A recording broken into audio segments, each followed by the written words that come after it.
Santino, Tarquino, and Jiseok Lee.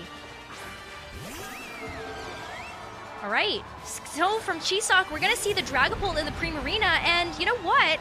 Santino might be trying to put on the gas here with the Urshifu and that Colossal. Oh, wow. I mean, that is a really impressive call-out. I think Urshifu a little bit risky if the Clefairy comes out, but Jiseok does not lead that Clefairy, so Santino, while often playing a little bit more passively with Colossal, can actually just push the go button immediately this time around. One thing that's actually really important is what Pokemon ends up maxing from Jiseok's end. Of course, you're seeing Santino prioritize damage onto the Primarina. He's got that Rillaboom in the back, which can deal with it further later on. Dragapult's not exactly a very great option if it doesn't Dynamax. So we're going to see the Dynamax come out from Jiseok's end first. It is going to be that Primarina, so, you know, able to just go for a huge Max Geyser potentially into the Colossal immediately on turn 1. But Colossal will be able to get the Steam Engine going, and will be able to get that G-Max Volcalith off, and of course that's a lot of residual damage every turn. Yeah, we got a chance to see in the Winners Finals how that residual damage really played to Santino's strengths. That G-Max Volcalith obviously able to do chip damage at the end of every single turn, and that set amount of damage means that you're able to secure knockouts in places where you might not be able to secure the one-hit knockout. So Santino has definitely been able to read those calculations correctly, and with this Aqua Jet, you might be taking a lot of damage, but most importantly, you're activating this Colossal Steam Engine, and you're getting this weakness policy boost. So Colossal is going to be on a bit of a train heading forward into this first of games in this Grand Finals. Here comes the G-Max Volcalith. It's going to go right into the Dragapult, and that's going to be a knockout. Yeah, and once again, I think Santino recognizes that with Rillaboom in the back, you actually don't need to prioritize KOing the Primarina immediately. Primarina is going to get this Max Geyser off, so that is just going to be able to pick up the knockout onto Colossal. But you got the residual effect now, right? That's going to do a lot of damage to all of Jiseok's other Pokemon, and this is such a deviation from how Santino's played with this team thus far. So I really like that he's actually changed his playstyle completely, just going for the G-Max Volcalith setup immediately on turn 1. Of course, now he is down a Dynamax Pokemon. Primarina will get 2 extra turns of Max left, but there's that Rillaboom in the back, right? Like, the Rillaboom can just come out. It's got that Choice Band, puts on so much offensive pressure. So Santino is kind of setting himself up for a late game with the Rillaboom, where by bringing out Togekiss right now, you don't have to worry about Incineroar having Intimidate or Fake Out. So I think the Togekiss switch-in is an excellent decision on his end here. And this next turn, you can maybe go for something like just a Protect with both Pokemon. Then the subsequent turn, the Urshifu can just go for a Surging Strikes into the Incineroar slot. So it's not often that you see a player kind of just go for a Dynamax and be willing to, trade and get a knockout immediately. Santino actually opting here just straight for a Follow Me, doesn't want to go for the double Protect option. Of course, Surging Strikes will be able to get all these critical hits off against the Incineroar, and with the Rain Up, I think it's just going to be a knockout as well. So Santino really wants to knock out this Incineroar so that it can no longer intimidate the Rillaboom, and then the Rillaboom should be able to clean out this game against Primarina in the late game.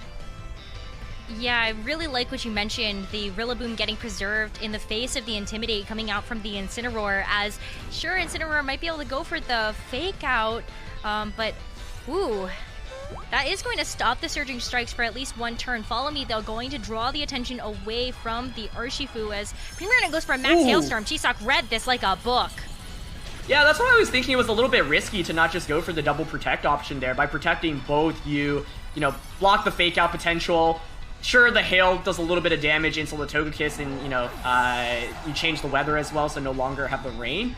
That being said, I think, once again, both of these Pokemon are going to be taking so much residual damage, right? You've got Hail up now, you've got the G-Max Volcalith ticking off as well, and Primarina has that Life Orb. So Santino now does get a free switch-in into the Rillaboom immediately. We know it's Choice Banded. It's got really, really powerful Grass-type attacks off. This Incineroar has not intimidated the Rillaboom either. So Santino has been playing so much more aggressively than I think we're kind of used to seeing him play, and I really, really love that kind of mix-up here, just changing his strategy completely. And now, the Rillaboom is out, able to just pressure with a knockout onto the Primarina, especially with all these really powerful Grass-type attacks. You can just launch a Wood Hammer into the Primarina if you want. You can go for Glide as well, obviously, and then the Urshifu can very safely go for super effective attack into the Incineroar. So here, I think Jiseok might want to consider switching out the Incineroar, protecting the Primarina, so then you reconserve this Intimidate. I'm really wondering what Jiseok's last Pokemon is, because it's got to be, I think, the Clefairy or the Urshifu. With Clefairy, you can at least redirect an attack away the subsequent turn, and I think that would be really, really critical, because if you knock out the Urshifu, then the Incineroar can handle the Rillaboom in the 1v1 matchup. But Santino is putting on a lot of offensive pressure here, and despite losing his Maximon on the first turn, still able to do so much damage. No switches! No switches at all, so the Grassy Glide's going to secure the knockout onto Jiseok's Primarina. So not going to be able to get much more value out of its Dynamax turns, but the no switch out's huge. That means Urshifu's going to get a double knockout here with the Surging Strikes onto Incineroar. Yeah, no switch, no protect, just willing to give up that Primarina, maybe reading into a potential, prediction there. And this is huge. I mean, let's see if this third Surging Strikes will actually be able to pick up the knockout onto Incineroar. I think he'll be able to hang on with just a little bit of HP, and it is able to hang on. Chip damage, though. Yeah, let's see. He's going to opt for a U-turn, so not going to go for something like a super effective Flare Blitz. Instead, it's going to be a U-turn that does a little bit less damage, and now the Pokemon that's coming in, of course, is going to take the residual damage from the G-Max Volcalith as well. So, yeah, Jiseok playing really, really aggressively there, not going for Protect or a Switch Out. Yeah, ends up switching out naturally through the U-turn, but Urshifu is the last Pokemon, and Rillaboom in a very prime position right now to just get these glides off. I like Santino's decision to not go for the Wood Hammer, wants to keep that priority with the Grassy Glide specifically so that he can outspeed the Urshifu in this late game. Well, I was thinking if Incineroar didn't go for the U-turn there, then it was susceptible to the chip damage, just knocking it out from the Hail and the G-Max Volcalith. So really heads-up play from Jiseok to say, you know what, this Surging Strikes is probably coming through from Santino's Urshifu, and if I want to try to get a switch in here, then U-turn might be my best bet. But stands to reason now, Incineroar gets a chance to come back out onto the field, and it gets a chance to intimidate this Rillaboom. Yeah, the Intimidate actually is normally pretty good, but because this is such a strong Rillaboom with Grassy Glide and the Choice Band, I think even after the Intimidate, it should be able to just pick up a knockout onto either of these two Pokemon, right? So, like, the main value of Incineroar coming out here is that you're able to get a Fake Out off, and I think you kind of feel like you're forced to Fake Out into the Rillaboom. And, Santino now, the big question is, can the Rillaboom survive a combination of like a Fake Out and a close combat from the opposing Urshifu? Obviously, Rillaboom can't protect; it's locked into Grassy Glide here, so I think you pretty much always want to target the. I would think Urshifu here with the Grassy Glide, but you could go for the Incineroar if you are expecting the Urshifu to maybe go for a protect. With Volcalith being off though, or one more turn of Volcalith left, the Incineroar is actually going to faint after the Rock's damage anyway. But you do have to be careful of the potential Flare Blitz into that slot. So you can see Santino kind of deciding who he wants to target. And then with Urshifu, I think launching a close combat into the opposing Urshifu is just super, super safe. Could go for a potential protect here, but you can't even protect against the opposing Urshifu attacking. So actually gonna opt for the Surging Strikes, which I think is a valid option as well, because you manage to crit through those Intimidates, and you don't get the defense drop. Well, here's a crit. It's going to be for the Fake Out, though, so Rillaboom not going to be able to get a chance to move, but it is Surging Strikes now coming through from the Urshifu, and it's going to find its mark on the Jiseok's Urshifu. With those critical hits, the Intimidate doesn't matter nearly as much, but it's only doing about half damage to Jiseok's Urshifu. Alright, here's close combat into the Rillaboom. Is it enough for a knockout? It is! However, there's still residual damage. One more turn of that G-Max Volcalith means Incineroar should faint. And now the Urshifu has that defense drop, so Santino opting not for close combat there because he knows he's intimidated anyway. He knows he's not going to knock out the opposing Urshifu, so rather just wants to get a little bit of chip damage off. And I think that's really, really clever because now you have the 1v1 against the opposing Urshifu. Urshifu already has a defense drop, so close combat should be able to just pick up a knockout onto that now. And yeah, even if you are slower than the opposing Urshifu this turn, with Incineroar fainting from the G-Max Volcalith, I think Jiseok's pretty much going to need a close combat critical hit to knock out Santino's Urshifu. And then Urshifu on the opposing enemy, if it just goes first, close combat will just be able to seal up the knockout. So a great decision actually to just go for the Surging Strikes, recognizing that it's not going to be able to pick up the knockout, and he goes first! There comes the close combat, and that's going to be the final blow onto Jiseok's Urshifu, giving Santino a one-game advantage in this final set. That was so aggressively played from Santino. It was a very, very big swing from how we've seen him play previously with this team. We were talking about in this game, redirection being important and supporting these water-type Pokemon. And in the end, Santino was literally willing to trade Colossal, which fainted on turn 1, for the rocks damage. And I think that's so important because he's willing to let the Primarina commit the Dynamax. If the Primarina commits the Dynamax, that means Rillaboom has a really, really late game good answer against it, right? And in the end here for Jiseok, he didn't end up, you know, protecting the Primarina or switching out the Incineroar immediately. It takes so much damage. In the end game there, I'm thinking Santino's Urshifu could have taken a close combat, but perhaps if it was a speed tie, it was maybe critical, depending on, you know, how both of the Pokemon are trained. Either way, though, Santino's Urshifu ends up going first, so don't even have to worry about you know, a potential high roll or critical hit, and just able to secure the knockout there immediately. So once again, really critical that he went for that Surging Strikes instead of a close combat. Yeah, absolutely. Just so you don't have the defense drop to play against you if you do have to go through with that. But I think we're about ready to get started at this game too. Santino has a 1-game lead. Jiseok's hopes of this grand finals are on the line as we go to match point between Santino, Tarquino, and Jiseok Lee. Jiseok is going to be bringing out Dragapult and Primarina once again, and Santino again with the Urshifu and the Colossal. This is so different from, honestly, what I was expecting. I think, like, no redirection coming out immediately, and once again, Santino just changing his playstyle completely, playing super, super aggressive, and once again, I think that's a great mix-up. Now, this time around, you know, Jiseok knows what happened in the last game, and you can see Santino kind of debating between targeting Primarina and the Dragapult.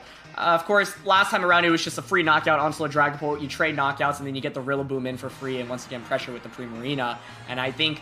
yeah, if you're a Jiseok hero, what do you do, right? I mean, you could maybe max the Dragapult, but that is kind of risky. I actually think could pay off here specifically because Santino is opting to, looks like, target the Primarina, and if you max the Dragapult here, get a defense drop, and then, you know, you've got that Aqua Jet in the back with the Urshifu, but nope, it's going to be the Primarina max once again.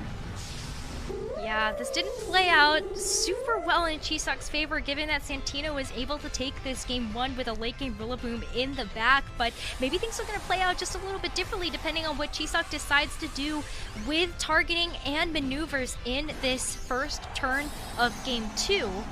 We do see that Gigantamax Colossal coming back out into the field, and after what we got a chance to see it do, I have a lot of faith in this Colossal train right now, being able to secure yet another knockout, but gotta go through the motions first. Dragapult protecting this time around. Oh, okay.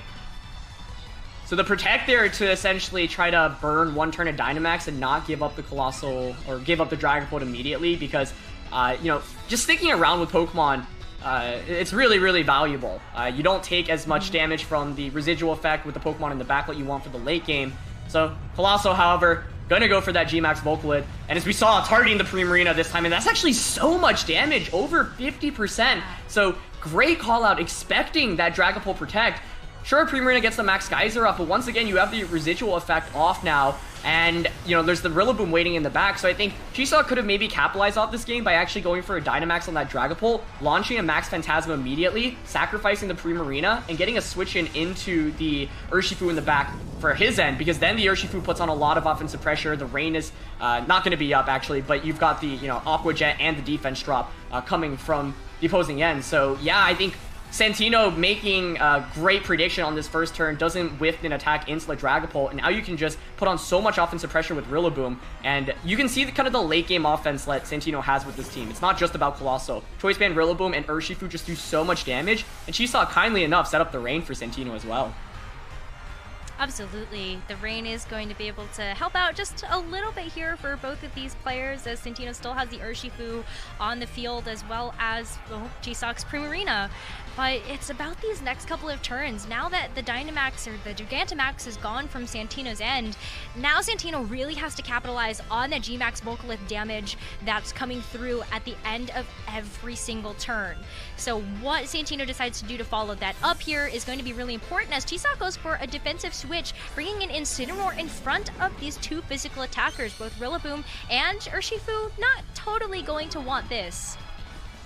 Yeah, you know, Urshifu at least is able to manage to get critical hits around it, and with the Rillaboom, actually, because, you know, it has this Choice Band and with the terrain being up, Glide is still going to be a knockout onto the Primarina, but I think Jiseok making the only play that he really could by trying to pressure with Fake Out. But yeah, there's no reason for Santino not to go for Surging Strikes here. It's boosted by the rain, so it's going to do a ton of damage here. Oh my goodness. Wow. I think the second one, it just might be a knockout. It is, and that's so huge because there's no fake out, right? Like, the whole idea behind switching Dragapult out there is so you get Incineroar, you get the Intimidate, and then you have fake out the next turn, so then at least you can maybe fake out the Rillaboom. But because the rain is up, Santino does not care about it. The Dragapult was not putting on very much offensive pressure there whatsoever, so free to just launch a Surging Strikes into that slot. One play that Jiseok actually maybe could have considered was switching the Primarina out into Incineroar. Then you still get the Intimidate off, and then the Dragapult can go for Dragon Darts, and that actually does a fair amount of damage, and I don't think the, the Surging Strikes is actually enough to pick up the KO onto the Dragapult. So that's pretty much a disastrous turn. Clefairy is in the back this time around, so at least there's some, redirection support.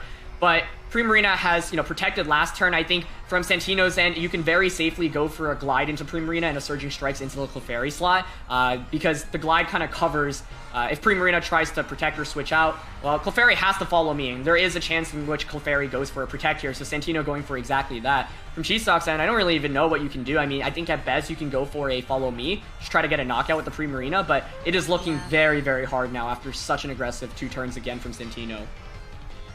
We're about to see another turn here as Grassy Glide is going to find its mark into the Clefairy that just used Follow Me on Jiseok's end, but Surging Strikes to follow that up from the Urshifu just might be enough to knock out this Clefairy. There's one hit that's going to be coming through, the second, and it looks like Clefairy is just in range of getting knocked out by the third and final blow from this Surging Strikes.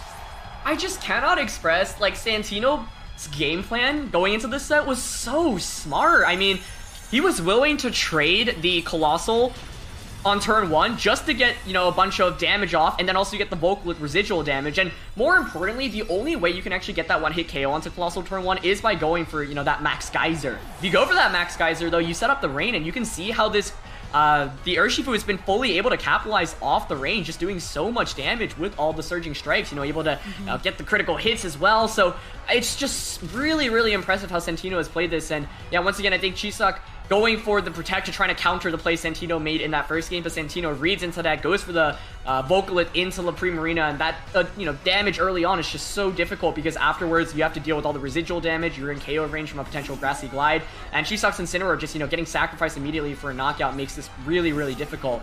He's basically had to play this as safely as possible, but what can you even do at this point, right? There is a Togekiss out, there's still Volcalith damage coming out as well, that'll knock out the Primarina, so you could pretty easily just, I think, go for a double Protect, or even just go straight for damage here. Looks like Santino's content with that, knowing that Dragapult can't do anything against this Togekiss in the late game. And oh my goodness, I think we're about to crown a new champion. I think we are about to crown a new champion, and with a Colossal, no less. But Jiseok is still putting up a valiant effort here as Togekiss is going to go for a Follow Me on Santino's end to try to allow this Urshifu to do its job. And with the Dragon Darts coming through, it's not even going to affect the Togekiss. So Urshifu safe to go for this Surging Strikes, and it's going to deal the last bit of damage to Primarina to secure the knockout. It's just Dragapult against the world, and with what Santino has on the field, it's going to be really, really difficult for Jiseok to get through this. Yeah, and you actually get to see that unique interaction where if you use Follow Me, both Dragon Darts actually get redirected into Togekiss. Yeah. So Santino making a really safe play there, knowing, okay, you don't have any recovery with the Primarina. I think he, really could have also easily gone for a Protect with both Pokemon just to get that Rocks damage off as well. But pretty much, so many different ways that he can win this end game, and there's pretty much nothing Dragapult can do in this position. Dragapult really has no damage against Togekiss whatsoever. If it had something like a Steel Wing maybe, but even then I'm not sure that's a knockout. So all Santino needs to do now is just click a bunch of attacks, and I think we're going to see him be crowned the brand new Players' Cup champion. Aqua Jet comes through, not super effective here. Dragapult's able to fire off yet another Dragon Darts, and it does just a little bit of damage to Urshifu. There's the second Dreepy to come out and play, but Air Slash now into the Dragapults. We're still around for one more turn, but with the damage that's coming through from the hail, and oh my goodness. I'm just on the edge of my seat, Aaron. Yeah, Santino playing this endgame. Yeah, we are. I mean, Santino's been playing this smartly too, right? He's going for the Aqua Jet just in case Dragapult gets 2 critical hits in a row on Urshifu. You get that guaranteed damage. So, Jiseok's win condition here was maybe to get like a ton of critical hits back to back to back. By going for that Aqua Jet, you pretty much deny that as well. And now either a Surging Strikes or Air Slash will pick up the knockout. So, if Air Slash misses, maybe Jiseok still has a chance. But if Air Slash connects, that will be the game of the championship. Does it connect? Here it comes. Goes through. Oh, it does. Dragapult's gonna get knocked out here, and Santino Tarquino is your new Pokemon Players Cup VGC champion. And talk about a full mix-up from what we saw in that winners finals too, and also just how Santino has played with this team. And I think this is why, you know, he was one of the scariest players to go up against in this finals. He has had so much experience with this team, and while, you know, he's played very methodically